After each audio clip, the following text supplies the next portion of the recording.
इस वीडियो में सबसे पहले हम डिस्कस करेंगे बेस शिफ्टिंग। जब भी हम अपने बेस ईयर को शिफ्ट करना चाहते हैं तो उस प्रोसेस को हम बेस शिफ्टिंग कहते हैं। फॉर्मूला है original price index divided by price index for new base year multiplied by 100। इस एग्जांपल से समझते हैं। ये डेटा दिया हुआ है जिसमें बेस ईयर 2011 है। ये प्राइस इंडेक्स नंबर का डेटा है और हमसे कहा जा रहा है कि शिफ्ट द बेस विथ 2014। 2011 की जगह पे 2014 को बेस ईयर मान के उसको शिफ्ट करना है। तो इस फॉर्मूला को हम यूज़ करेंगे। ओरिजिनल प्राइस इंडेक्स आपका न्यूमरेटर में रहेगा, डिनोमिनेटर में price index for new base. New base है आपका, न्यू बेस का प्राइस इंडेक्स 180 है। तो करेंट ईयर के ओरिजिनल प्राइस इंडेक्स को डिवाइड कर देंगे 180 से, मल्टीप्लाई कर देंगे 100 से, तो हमारा price index number with new base year निकल आएगा।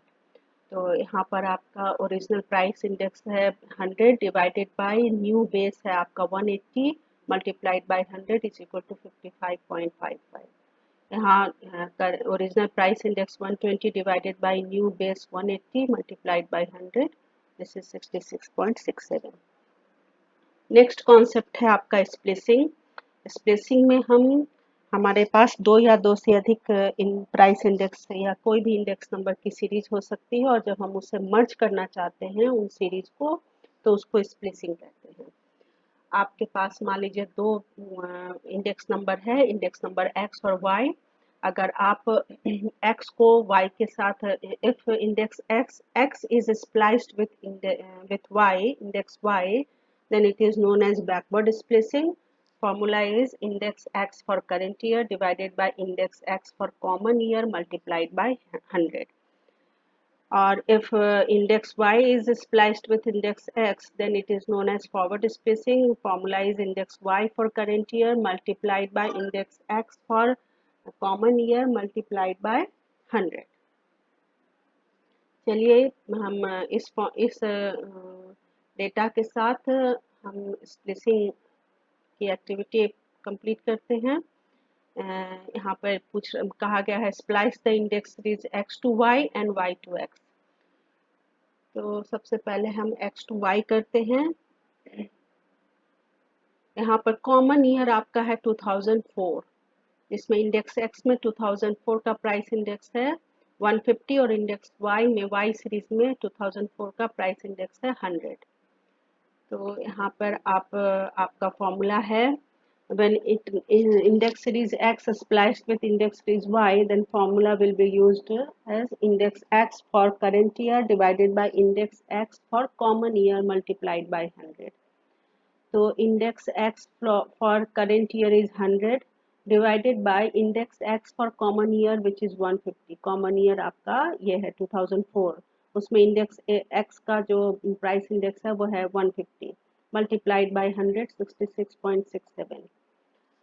चूंकि ये आपका x आपका y में मर्ज हो रहा है, इंडेक्स x y में मर्ज हो रहा है, इसलिए आपका इंडेक्स x की वैल्यू चेंज हो रही है और इंडेक्स y की वैल्यू सेम बनी रहेगी, जैसा कि आप नीचे देख रहे हैं। इंडेक्स x की वैल्यू सेकेंड 2002 के लिए भी चेंज हो गई।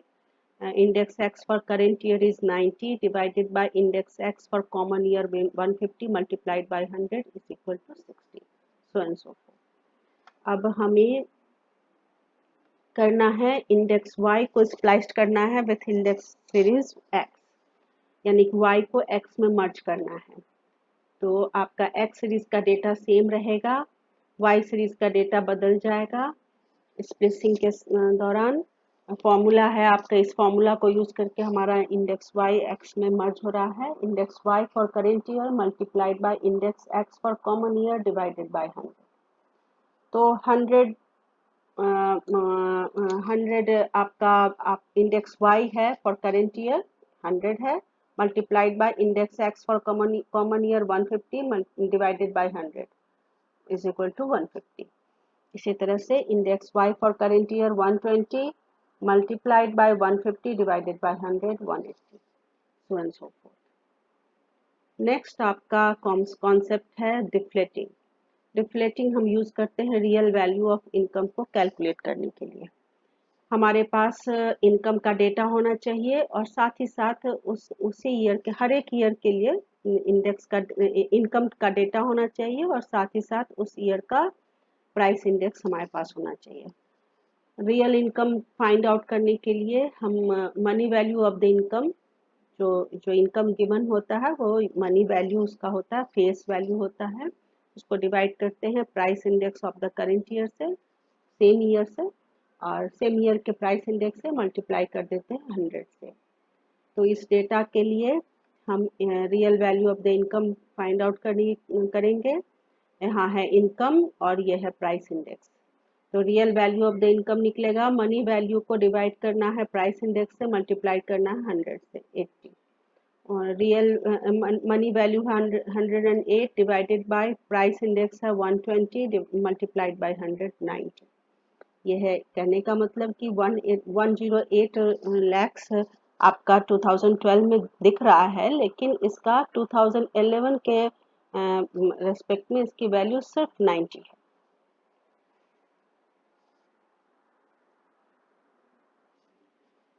इसी तरह से 125 divided by 125 multiplied by 100 is equal to 100। इस तरह से हम रियल वैल्यू ऑफ इनकम को फाइंड आउट करते हैं। और अगला जो कॉन्सेप्ट है वो है cost of living index number. Cost of living index number is used to track how much the costs of basic expenses rise over a period of time. Over a period of time, एक group of people के standard of living को maintain करने के लिए जो commodity उनके द्वारा use किया जाता है, उनके basic expenses में कैसा चेंज आया उसको मेजर करने के लिए हम cost of living index number use करते हैं। तो फॉर्मूला है हमारे पास उसको मेजर करने के लिए। पहला है एग्रीगेट एक्सपेंडिचर मेथड और दूसरा है फैमिली बजट मेथड।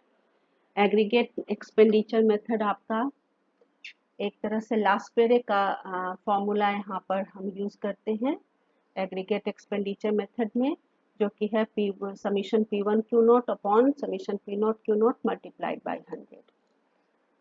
यानी कि हमारे पास करेंट ईयर की प्राइस, बेस ईयर का क्वांटिटी कंज्यूम्ड, बेस ईयर का प्राइस और बेस ईयर का क्वांटिटी कंज्यूम्ड डेटा होना चाहिए, तभी हम cost of living index number निकाल सकते हैं एग्रीगेट एक्सपेंडिचर मेथड के हेल्प से। दूसरा है method family budget method. Family budget method का फॉर्मूला है summation PV upon summation V, जहाँ पर कैपिटल P आपका है price relative P1 upon P nought multiplied by 100 और कैपिटल V है आपका summation P nought Q nought. तो ये एक तरह से weighted average of price relative method ही है। अब हम इस एग्जाम्पल के बेसिस पे हम cost of living index number निकालते हैं।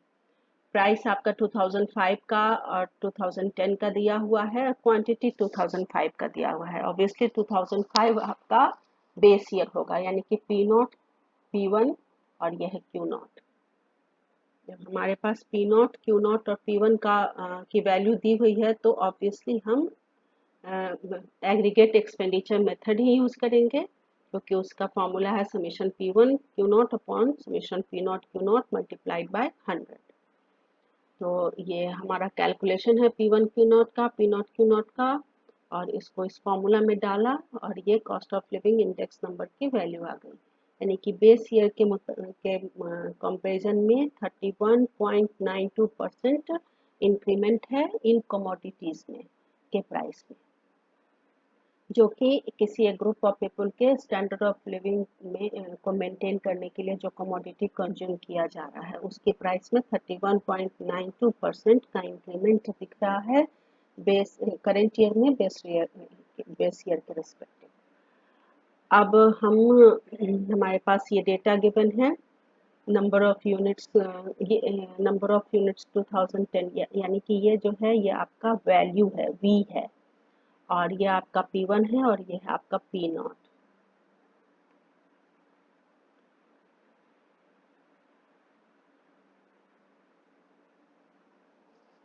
यानी वैल्यू ऑफ क्वांटिटी कंज्यूम्ड आपका यहाँ पे है Q नॉट और ये है P नॉट और ये है P1। अब हम P नॉट Q नॉट निकाल लेंगे और P1 Q नॉट निकाल लेंगे और उसको इस फॉर्मूला में डालेंगे इन सारी वैल्यूज़ को। P1 Q नॉट आपका दिख रहा है यहाँ पर, P नॉट Q नॉट यहाँ दिख रहा है। इसको आप डिवाइड करके और 100 से मल्टीप्लाई करेंगे तो ये वैल्यू 112.609 आ रही है। Hence, the cost of living index number for a particular class of people for the year 2015 is increased by 12.61% as compared to the year 2010.